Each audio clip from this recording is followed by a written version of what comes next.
Har kuni жұмыс орнымызды таза һәм тәртіплі халда көруіміз артында таң азаннан да мейнет ететұғын пыдайы инсанлар бар. Бүгінгі қаһарманымыз солардың бірі.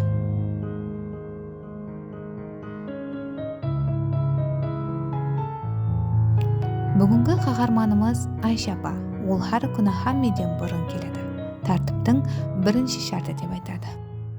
Мен Оразымбетова Айша, осы жұмыста 11 жылдан бері жұмыс істеп келемін.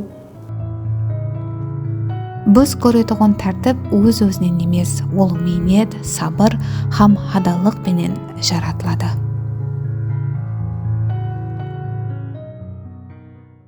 Әлбетте жұмысым өзіме ұнайды.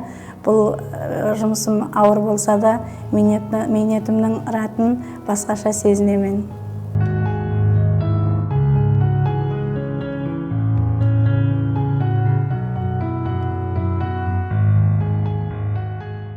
Кәсіптестеріміздің мөнәсәбәті бір-бірімізге жақсы. Олар мені сыйлайды, hürmet етеді, мен оларды hürmet етемін. Вазипаларымызды бір команда болып орындаймыз біргелікте.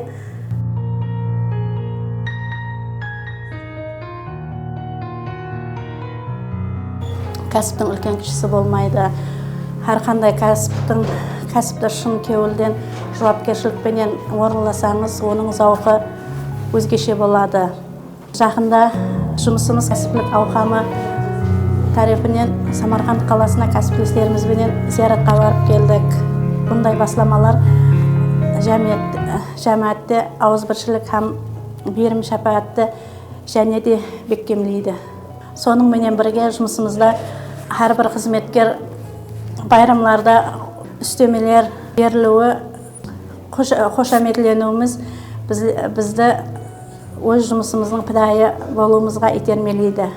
Міне осындай қолдап қуатлау һәм ітібар болғанлығы себеплі өз кәсібімді жіті жақсы көремін. Жұмыстың үлкен кішісі жоқ. Шын кеуілден ісленген мейнет бар.